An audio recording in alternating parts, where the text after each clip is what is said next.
Hola, Dios les bendiga, muy buenos días.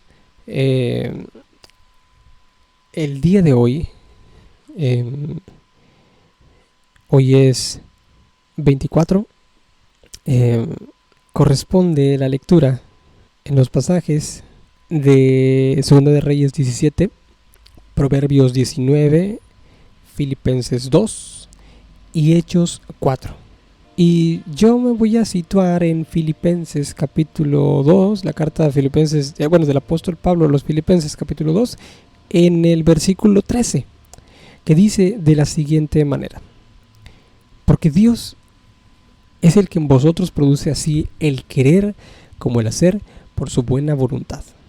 Es un pasaje muy bonito, muy leído, muy citado, y también un pasaje que lo hemos hasta memorizado y aplicado en diferentes momentos de nuestra vida. Aquí hay algo muy interesante que valdría la pena hablar, porque ciertamente podríamos quizá considerar, al leer este pasaje, este versículo 13, algo así como si Dios tuviese una injerencia total en nuestra vida, tuviese una injerencia en nuestra toma de decisiones. Por lo tanto, pues hay poca voluntad humana.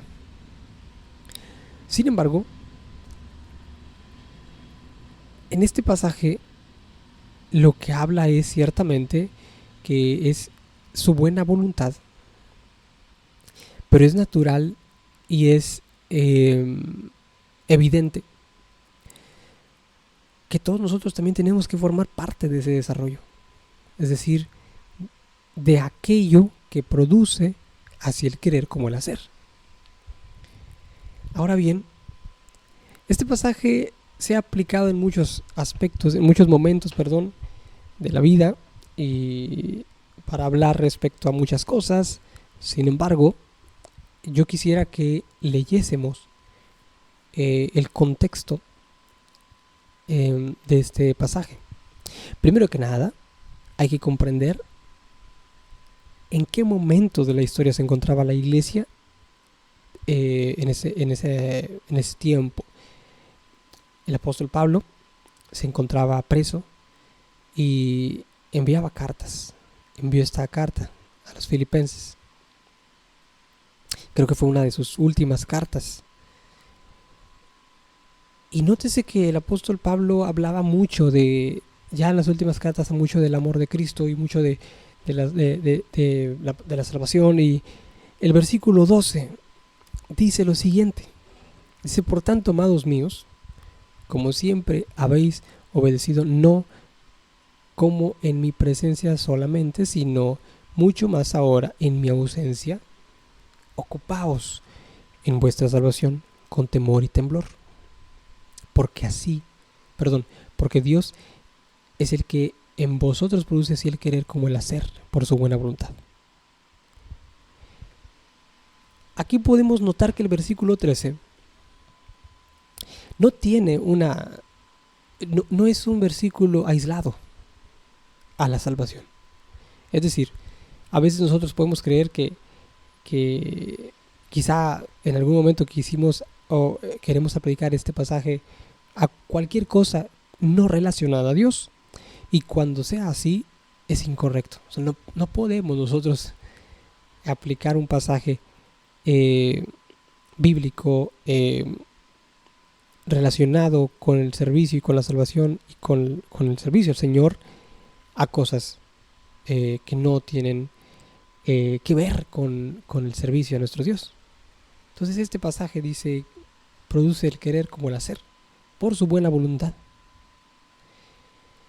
Pero también hay otras dos cosas que me llamaron mucho la atención y quiero compartir con ustedes. Son dos palabras: temor y temblor, en el versículo 12.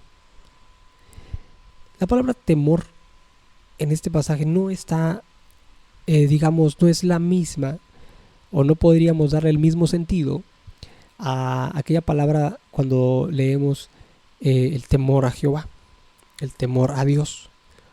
Porque el temor a Dios o el temor a Jehová es un temor muy diferente. Es un nivel de respeto, un nivel de respeto por la autoridad que representa a Dios, que no es cualquier autoridad, es una autoridad que supera nuestra comprensión.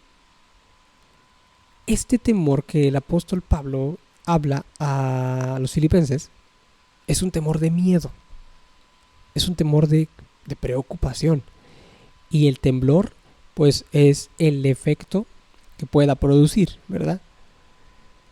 Ahora, ¿por qué ocurre esto? ¿Por qué el apóstol Pablo dice cuiden o con temor y temblor? Porque había una necesidad de salvaguardar no tanto la vida humana, ¿sí? La carne, sino el espíritu. La palabra de Dios también dice ahí ahorita no tengo el pasaje, pero no temas al que mata la carne, sino aquel que puede echar tu alma al infierno. Dando alusión de que hay una necesidad mucho más importante, mucho más grande, el preservar la vida espiritual, la vida eterna. Y en este caso también suscribe esas palabras el apóstol Pablo, pero refiriéndose ya ahora a la salvación en Cristo. Y dice, ocupaos en vuestra salvación, con temor y temblor.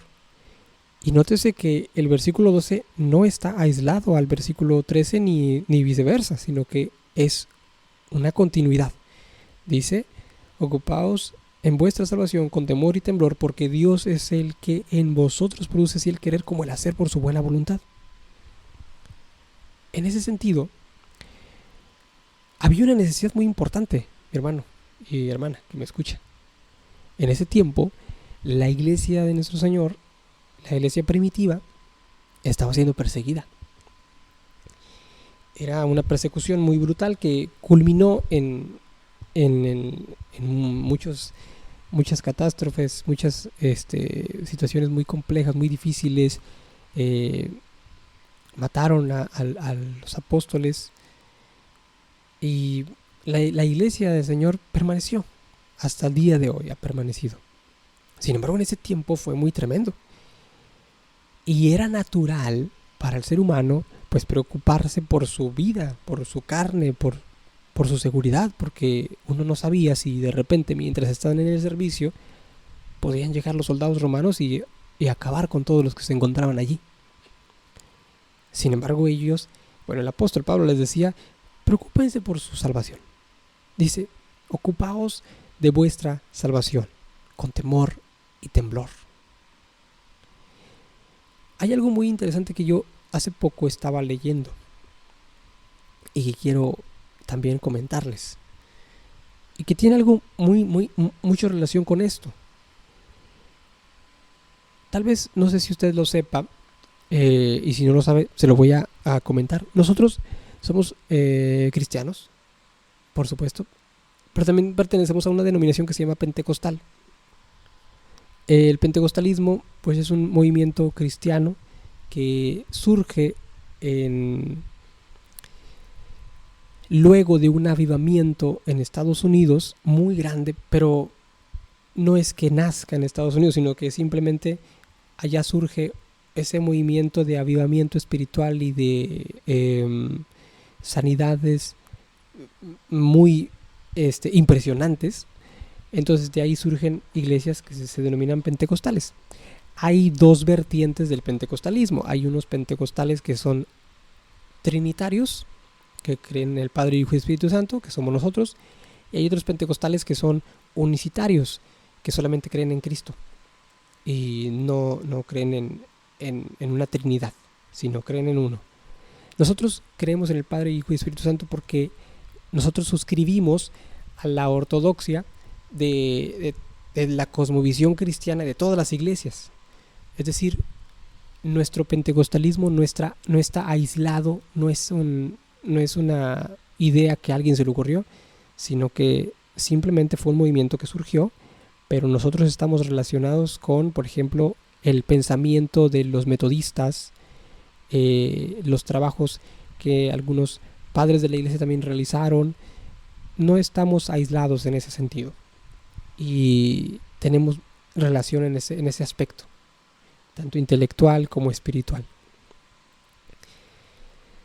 Y uno de los puntos importantes que yo estaba leyendo en la teología sistemática con una perspectiva pentecostal de Stanley Horton, es un libro que me ha ayudado mucho a comprender algunas cosas. Es un punto muy interesante que lo denominan como la preocupación por la otra vida. El pentecostalismo tiene un acercamiento mucho al lado espiritual. Por ejemplo, ahí están nuestros hermanos bautistas y también nuestros hermanos presbiterianos, que tienen un acercamiento mucho más a la intelectualidad que a las manifestaciones espirituales. El pentecostal toma de las dos. Hay pentecostales muy académicos y también pentecostales muy que se acercan a lo espiritual, aunque es parte del pentecostalismo el acercarse al lado espiritual.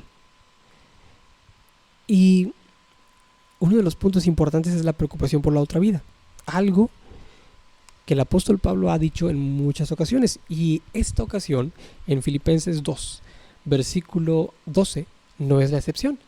Él dice: ocupaos en vuestra salvación con temor y temblor. Eso, mis hermanos, es preocuparse por la otra vida de una persona que es tu hermano en la fe. Cuando usted, mi hermano, mi hermana que me está escuchando, le dice a su hermano en Cristo: oye, pues vamos a orar para que Dios te ayude, para que Dios te saque del error o algo así, digamos que lo invita a estar en comunión con el Señor a través del Espíritu Santo, usted se está preocupando por la otra vida de la persona, para que esa persona no perezca en el pecado, sino que continúe y avance constantemente. Eso es preocuparse por la otra vida. Pero aquí hay una segunda, una segunda responsabilidad en el punto que les mencionaba del libro que estaba leyendo, y es que hay una responsabilidad de la otra vida individual y una responsabilidad por la otra vida que es hacia las demás personas, digamos. Y el apóstol Pablo a esa suscribe, porque el apóstol Pablo dirige esta carta a los filipenses que se encontraban en conflicto y con una posibilidad muy grande de acercarse a las cosas humanas, terrenales, espirituales, salvaguardar su vida, quizás decir en algún momento: vamos a cerrar la iglesia y vamos a irnos mejor a nuestras casas porque nos están persiguiendo, ese tipo de cosas. Y el apóstol Pablo dice: oigan, tranquilos, ocúpense de vuestra salvación con temor y temblor. Esta semana, este día, mi hermano, mi hermana que me escucha esta mañana, es un tiempo muy bueno, creo yo, para poder reflexionar sobre esto. Reflexionar sobre la salvación que hemos recibido a través de Cristo. Hace poco escuchaba a una persona que decía: no sé si soy verdaderamente salvo. No sé si realmente estoy salvo completamente. Cuando yo escuchaba eso, yo decía: definitivamente esa persona no es salva. Porque nosotros no podemos dudar ni un momento en que somos salvos. Porque Jesucristo pagó el precio. Él ya murió en la cruz, resucitó al tercer día, ascendió al cielo, nos dio la salvación.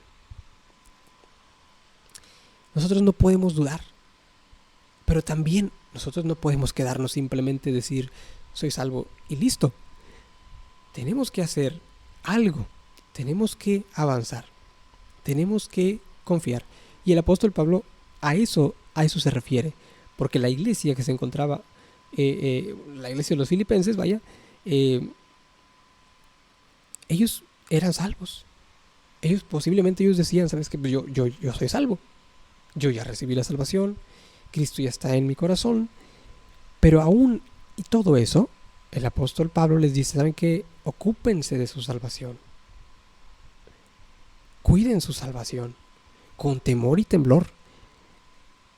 Es decir, cuídense su salvación con mucha seguridad, con mucho terror, con mucho temblor y con mucho temor.